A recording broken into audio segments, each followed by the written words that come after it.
안녕하세요. 지금부터 들려드릴 이야기는 한 장의 사진에서 시작됩니다. 2003년 금강산 이산가족 상봉장에서 찍힌 이 사진을 보세요. 74세 할머니가 75세 할머니를 끌어안고 있습니다. 둘 다 눈물 범벅이 된 얼굴로 말이죠. 이 두 할머니는 자매입니다. 53년 만에 처음 만난 자매예요.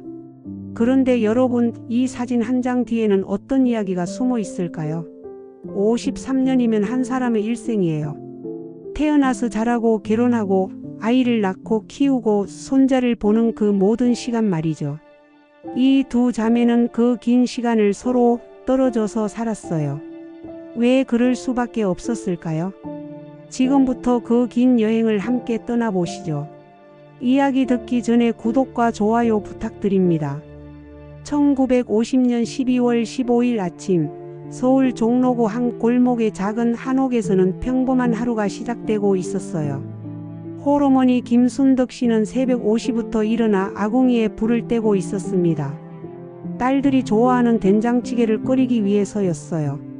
언니 수지는 서울대학교 의학과 3학년, 온 집안의 자랑이자 희망이었습니다. 가난한 집안에서 의사가 나온다는 것은 기적 같은 일이었거든요. 동생 민정은 경성여고 3학년으로 언니를 따라 의학을 공부하고 싶어 했어요. 두 자매는 서로를 세상에서 가장 아끼고 사랑했습니다. 그날 아침도 여느 때와 다름없었어요. 수지는 두꺼운 해부학 교과서를 펼쳐놓고 아침을 먹으면서도 공부에 여념이 없었어요. 민정은 언니 옆에서 같은 책을 들여다보며 질문을 던졌죠. 언니, 이 뼈 이름이 뭐예요? 수궁골이야. 손목뼈 중 하나지. 이런 평범한 대화가 이 자매의 마지막 학습 시간이 될 줄 누가 알았겠어요? 오전 8시 30분 갑작스러운 노크 소리가 집을 흔들었습니다. 문 밖에는 수진의 동기 이영희가 숨을 헐떡이며 서 있었어요. 수진아, 빨리 나와야 해. 지금 당장. 평소 차분하던 영희의 목소리에 급박함이 묻어났어요. 무슨 일인데? 수진이 물었죠. 모든 의대생이 즉시 학교로 나와야 한다는 긴급 연락이 왔어. 안 나오면 제적이야. 여러분, 그때 민정이 무언가 이상함을 느꼈어요. 언니의 얼굴에 스쳐 지나간 두려움의 그림자를 놓치지 않았거든요. 거리에서는 사람들이 짐을 싸고 있었고 어디선가 총소리가 들려왔어요. 하늘에는 검은 연기가 피어오르고 있었죠. 어머니가 딸의 손을 잡았습니다. 그 손이 차갑게 떨리고 있었어요. 수진아, 위험하면 절대 무리하지 말거라. 의사가 되는 것보다 내가 살아서 돌아오는 게 중요하다. 수진은 어머니를 안심시키려고 애썼어요. 어머니, 걱정 마세요. 그냥 출석 확인하고 금방 돌아올게요. 수진이 외투를 입고 가방을 메는 동안 민정은 마음이 답답했어요. 왜인지 모르게 불안했거든요. 언니, 나도 같이 갈까요? 아니야, 민정아. 학교 일이니까 너는 집에 있어. 대신 저녁에 내가 좋아하는 멸치국수 끓여놔. 금방 돌아와서 같이 먹자. 마지막 순간 수지는 문 앞에서 돌아서서 동생을 바라봤어요. 그 눈빛에는 묘한 슬픔이 있었어요. 마치 이별을 예감하는 듯한 눈빛이었죠. 민정아, 언니가 없어도 공부 열심히 해. 꼭 의사가 되라고. 그리고 손을 흔들며 웃었어요. 그 미소가 민정이 본 언니의 마지막 모습이었습니다. 언니가 골목을 사라져간 후 민정은 창문 앞에서 계속 바라봤어요. 혹시 언니가 뛰어 돌아올까 봐서요. 하지만 오전 내내 언니는 보이지 않았어요. 점심시간이 지나고 오후가 되어도 수지는 돌아오지 않았습니다. 저녁 7시 드디어 소식이 들려왔어요. 동네 아주머니가 급하게 뛰어와서 말했죠. 순덕이 어머니, 큰일 났어요. 의대생들이 모두 인민군한테 끌려갔다는데요. 그 순간 민정과 어머니의 세상이 무너졌어요. 민정은 언니가 약속한 멸치국수를 끓여놓고 기다렸지만 그 국수는 차갑게 식어갔습니다. 그날 밤 모자는 서로를 끌어안고 울었어요. 전쟁이 가져온 첫 번째 이별이었습니다. 하지만 이것이 시작일 뿐이라는 걸 그때는 몰랐어요. 사흘 동안 민정은 잠을 제대로 이루지 못했어요. 언니 생각만 하면 가슴이 미어졌거든요. 넷째 날 아침 더 구체적인 소식이 들려왔습니다. 의대생들이 서울역 근처 임시 수용소에 있다가 평양으로 이송될 예정이라는 거였어요. 민정은 더 이상 기다릴 수 없었어요. 어머니, 저 언니 찾아보고 올게요. 어머니는 딸을 말렸지만 민정의 마음은 이미 결정되어 있었어요. 서울역까지 가는 길은 지옥 같았습니다. 피난민들이 짐을 지고 남쪽으로 향하는 무리와 북쪽으로 끌려가는 사람들의 행렬이 뒤섞여 있었어요. 민정이 찾아낸 임시 수용소는 낡은 창고 건물이었어요. 그 안에는 수십 명의 젊은이들이 추위에 떨며 웅크리고 있었습니다. 대부분 대학생이나 지식인들이었어요. 모두 북쪽으로 이송되기를 기다리는 상황이었죠. 여러분, 민정이 구석에서 언니를 발견했을 때의 충격을 상상할 수 있나요? 며칠 전까지 하얀 가운을 입고 의학서를 들고 있던 그 언니가 남루한 옷에 상처투성이가 된 채 바닥에 앉아 있었어요. 그것도 다른 사람들과 몸을 맞대고 추위를 견디고 있었습니다. 두 자매는 서로를 알아보는 순간 동시에 울음을 터뜨렸어요. 하지만 큰 소리를 낼 수는 없었어요. 간수들이 지켜보고 있었거든요. 수지는 동생의 손을 꼭 잡으며 속삭였어요. 민정아, 괜찮아. 나 괜찮으니까 걱정하지 마. 하지만 민정의 눈에는 언니가 괜찮아 보이지 않았어요. 얼굴은 야위었고 입술은 갈라져 있었어요. 손은 차갑게 식어 있었고요. 언니, 나랑 같이 가요. 지금 당장 여기서 나가요. 민정이 간곡히 부탁했지만 수지는 고개를 저었어요. 민정아, 안 돼. 나 혼자 도망가다 붙잡히면 너희들까지 위험해져. 그리고 수지는 잠깐 말을 멈췄어요. 그리고 동생을 똑바로 바라보며 말했죠. 나는 의사가 되고 싶었어. 북쪽에 가서도 아픈 사람들을 치료할 수 있을지도 몰라. 그러니까 너는 내 대신 남쪽에서 의사가 되라고. 간수가 다가오는 발소리에 민정은 급히 숨어야 했어요. 작별의 시간이 너무 짧았어요. 수지는 동생에게 마지막 부탁을 했습니다. 어머니를 잘 모셔. 그리고 꼭 의사가 되라고. 언니의 꿈까지 이뤄달라고. 그 떨리는 목소리와 애원하는 눈빛이 민정의 가슴을 찢어 놓았어요. 민정은 언니와 헤어지면서 뒤돌아보며 맹세했어요. 언니, 꼭 다시 만나요. 꼭요. 하지만 수지는 이미 다른 사람들 사이에 섞여서 잘 보이지 않았어요. 민정이 본 언니의 마지막 모습은 창고 어둠 속에서 작게 손을 흔드는 그림자였습니다. 집으로 돌아온 민정은 어머니에게 언니를 만났다는 소식을 전했어요. 어머니는 딸이 살아있다는 말에 기뻐하셨지만 곧 현실을 깨달으셨죠. 언제 다시 만날 수 있을지 아무도 모르는 상황이었으니까요. 그날 밤 모녀는 서로 껴안고 통곡했습니다. 이틀 후 민정은 다시 그 수용소를 찾아갔어요. 하지만 이미 텅 비어 있었습니다. 모든 사람이 북으로 떠난 후였어요. 민정은 그 빈 창고 안에 서서 언니의 이름을 불렀어요. 언니, 수진. 하지만 메아리만 돌아올 뿐이었습니다. 1951년 휴전 협정 이후에도 수진에 대한 소식은 없었어요. 민정은 언니와의 약속을 지키기 위해 공부에 매진했습니다. 서울대학교 의과대학에 입학한 것도 언니의 꿈을 대신 이루기 위해서였어요. 대학 시절 내내 민정은 언니를 찾기 위해 노력했어요. 북한에서 온 피난민을 만날 때마다 물어봤죠. 혹시 수진이라는 의대생을 아시나요? 하지만 대부분 고개를 저었어요. 가끔 비슷한 사람을 봤다는 이야기를 들어도 확실한 정보는 아니었거든요. 의대 4학년 때 해부학 실습실에서 민정은 펑펑 울었어요. 언니가 마지막으로 배우려 했던 과목이 바로 해부학이었거든요. 언니가 여기 있었다면 나보다 훨씬 잘했을 텐데. 그런 생각이 들 때마다 가슴이 아팠어요.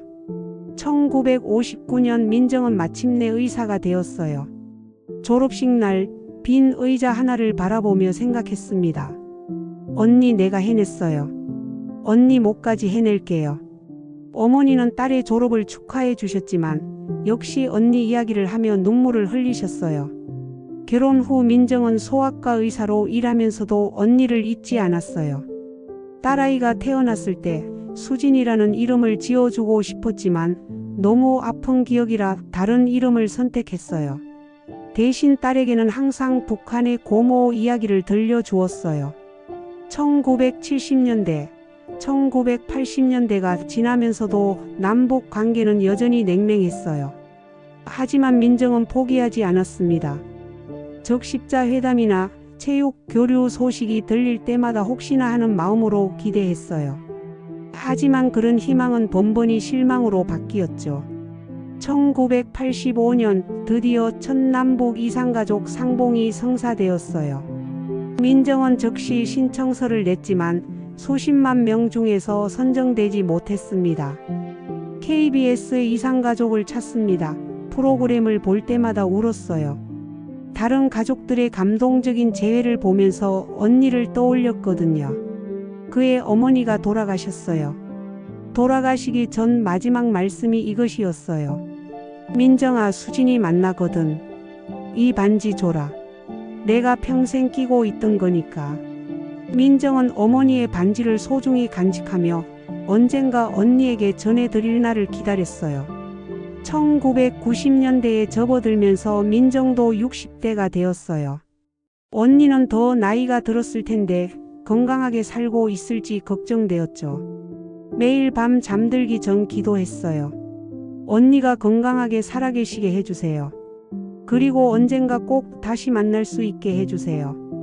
2000년 6월 남북 정상회담 소식에 민정의 가슴이 뛰었어요. 김대중 대통령과 김정일 국방위원장이 만났다는 뉴스를 보면서 생각했죠. 이제 정말 언니를 만날 수 있을까? 70세가 넘은 나이의 마지막 기회일지도 모른다는 절박함이 있었어요. 2003년 7월 민정에게 운명을 바꿀 편지가 도착했습니다. 대한적십자사에서 온 이산가족 상봉 참가 통지서였어요.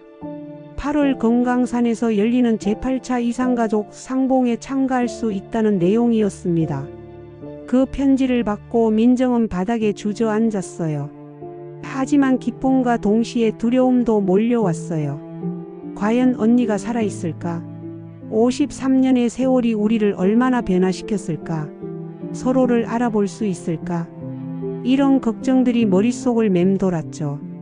출발 전날 밤 민정은 잠을 이룰 수 없었어요.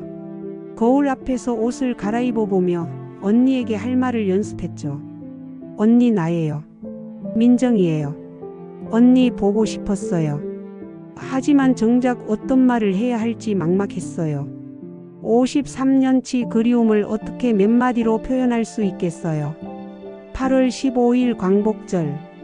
민정은 금강산으로 향하는 버스에 올랐어요. 차창 밖으로 지나가는 풍경을 보면서 생각했죠. 언니도 이 길을 지나서 올까?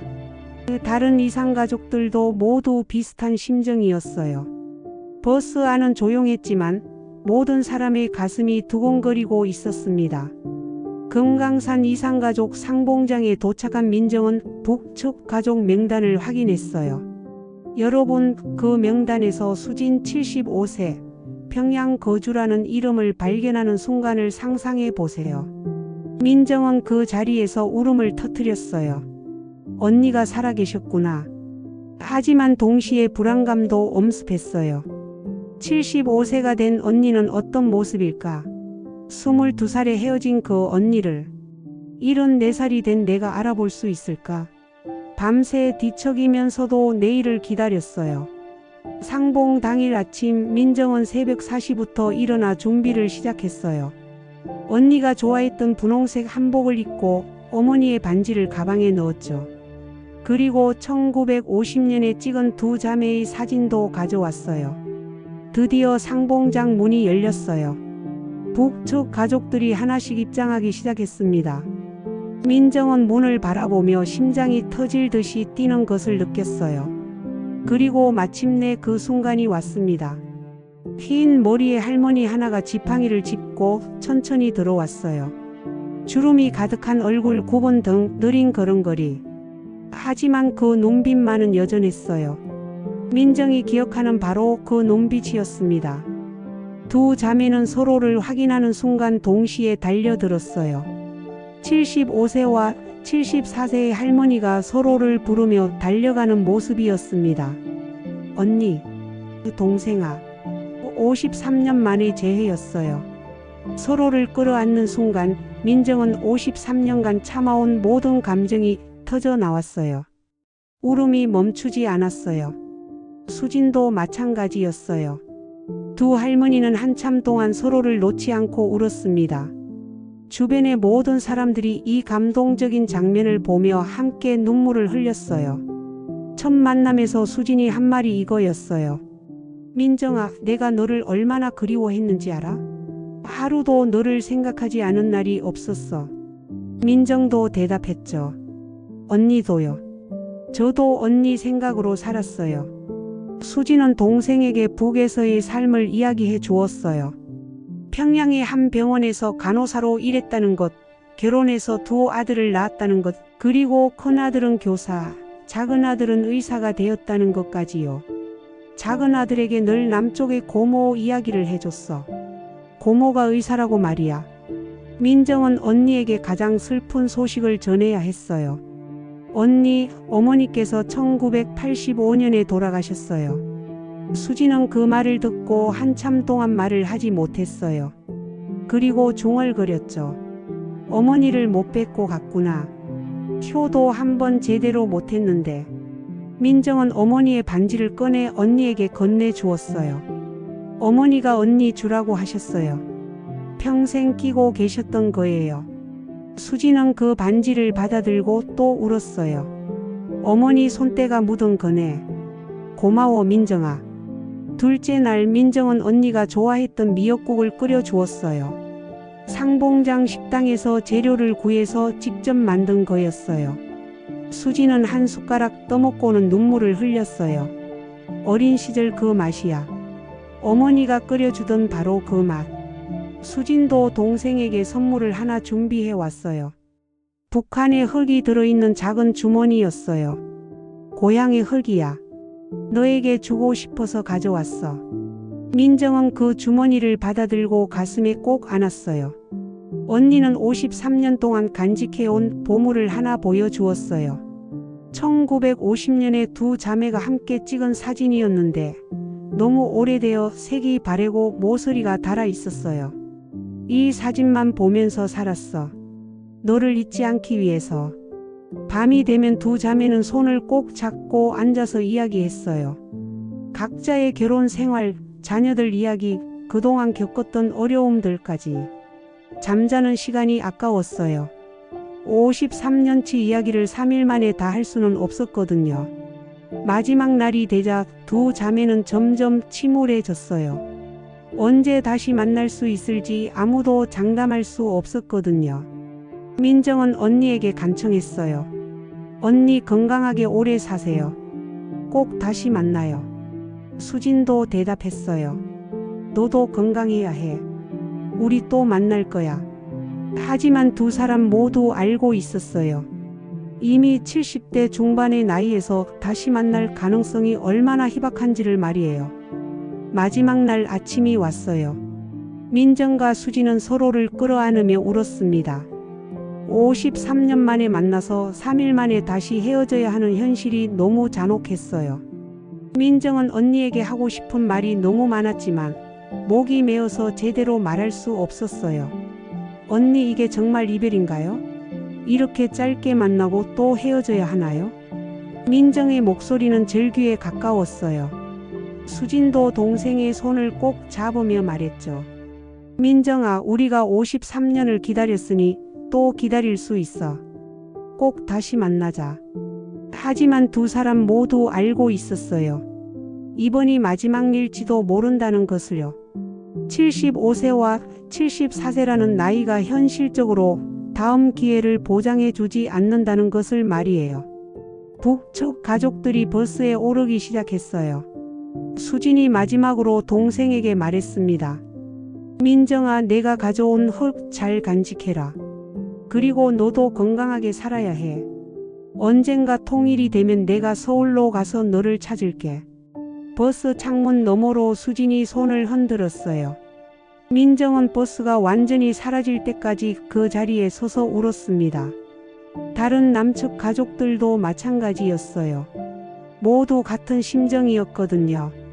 버스가 사라진 후에도 민정은 한참 동안 그 자리에 서 있었어요. 이게 꿈이었으면 좋겠다. 다시 언니와 헤어진다는 게 믿어지지 않아. 53년을 기다려서 3일을 만나고 또 다시 언제 올지 모르는 재회를 기다려야 한다는 현실이 너무 가혹했어요. 서울로 돌아온 민정은 깊은 우울에 빠졌어요. 가족들이 위로해 주려고 했지만 언니를 만났다는 기쁨보다는 다시 헤어졌다는 슬픔이 더 컸어요. 밤마다 언니 꿈을 꾸었고 아침에 일어나면 꿈이었다는 현실이 더 아팠어요. 민정은 언니에게 편지를 쓰기 시작했어요. 보낼 수는 없지만 언니에게 하고 싶은 말들을 편지에 담았어요. 언니, 오늘은 언니가 좋아하던 코스모스가 피었어요. 예전에 우리 집 마당에 심었던 그 코스모스 기억나요? 언니 건강하게 지내고 계시죠? 저는 무릎이 아프지만 그래도 잘 지내고 있어요. 그렇게 써내려간 편지가 수백 통이 되었지만 모두 서랍 속에 보관될 뿐이었어요. 민정은 때때로 그 편지들을 꺼내 읽으며 언니와 대화하는 기분을 느꼈어요. 2005년, 2007년에도 이산가족 상봉이 있었지만 민정은 선정되지 못했어요. 나이가 들수록 상봉 기회는 점점 줄어들었고 민정의 건강도 예전 같지 않았어요. 무릎 관절염으로 걷기도 힘들어졌고 혈압 때문에 약을 복용해야 했어요. 2010년 천안함 사건 이후 남북 관계가 다시 경색되면서 이산가족 상봉은 중단되었어요. 민정은 뉴스를 보며 한숨을 쉬었어요. 또 정치 때문에 기회를 놓치는구나. 언니와 나에게 시간이 얼마나 남았는데. 여러분, 지금 화면에 보시는 분이 2024년 현재의 민정 할머니입니다. 95세가 되신 할머니는 서울의 작은 아파트에서 혼자 살고 계세요. 벽에는 2003년 금강산에서 언니와 함께 찍은 사진이 걸려있고 그 옆에는 1950년 자매의 어린 시절 사진도 있어요. 매일 아침 일어나서 할머니가 가장 먼저 하시는 일이 무엇인지 아세요? 북쪽을 바라보며 기도하는 거예요. 언니가 건강하게 살아계시기를, 그리고 언젠가 다시 만날 수 있기를 하고 말이에요. 민정 할머니는 이렇게 말씀하세요. 21년 전에 언니를 만났을 때 75세셨으니까 지금은 96세가 되셨을 거예요. 저보다 한 살 더 많으시죠? 과연 건강하게 살아계실까요? 그게 가장 걱정돼요. 할머니는 요즘 몸이 많이 약해지셨어요. 지팡이 없이는 걷기도 힘들고 기억력도 예전 같지 않아요. 하지만 언니에 대한 기억만큼은 생생해요. 언니 얼굴, 언니 목소리, 언니가 해준 말들, 모든 게 어제 일 같아요. 2018년과 2019년에 잠깐 이산가족 상봉이 재개되었을 때 민정 할머니는 다시 한번 희망을 품었어요. 하지만 나이와 건강 상태 때문에 참가 대상에서 제외되었어요. 이제 정말 언니를 볼 기회가 없는 건가? 그 좌절감은 말로 표현할 수 없었어요. 민정 할머니가 가장 후회하는 것이 있다고 해요. 3일이라는 시간을 알았다면 잠을 안 자고 더 많은 얘기를 했을 텐데, 언니 손을 더 많이 잡아드렸을 텐데, 그때는 다시 만날 수 있을 줄 알았거든요. 할머니의 서랍에는 언니에게 보낼 수 없는 편지들이 가득해요. 21년 동안 쓴 편지가 1000통이 넘어요. 그 편지들을 보여주시면서 말씀하세요. 언니한테 하고 싶은 말이 너무 많아서 매일 써요. 언젠가 만나면 다 읽어드릴 거예요. 현재 이산가족 생존자는 약 3만 명 정도로 추정돼요. 매년 3,000명씩 세상을 떠나고 계시죠. 대부분이 80세 이상 고령자들이에요. 시간은 정말 무정하게 흘러가고 있어요. 2000년 이후 지금까지 단 21차례의 상봉을 통해 총 4,000여 명만이 가족을 만날 수 있었어요. 민정 할머니는 마지막에 이런 말씀을 하셨어요. 저는 이제 95세예요. 언니는 96세고요. 솔직히 말하면 다시 만날 가능성은 거의 없다고 봐요. 하지만 포기할 수는 없어요. 마지막 숨을 거둘 때까지 언니를 기다릴 거예요. 정치는 정치고 이념은 이념이에요. 하지만 가족은 가족이잖아요. 한 인간이 평생을 가족을 그리워하며 살다가 죽는 게 과연 정상인가요? 우리 같은 사람들에게 남은 시간이 얼마나 될까요? 할머니의 간절한 소망이 있어요. 그냥 한 번만 더, 정말 한 번만 더 언니를 만나고 싶어요. 이번엔 잠 안 자고 계속 손 잡고 있을 거예요. 그리고 사랑한다고 말해 드릴 거예요. 53년 전에 못다 한 그 말을요. 1950년 겨울 하늘에서 눈이 펑펑 내리고 있습니다.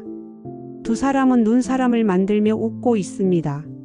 이제는 더 이상 함께할 수 없지만 추억 속에서 두 자매는 영원히 웃고 있을 겁니다. 눈 내리는 겨울날, 작은 손을 맞잡고 꿈을 키워나가던 그 시절처럼.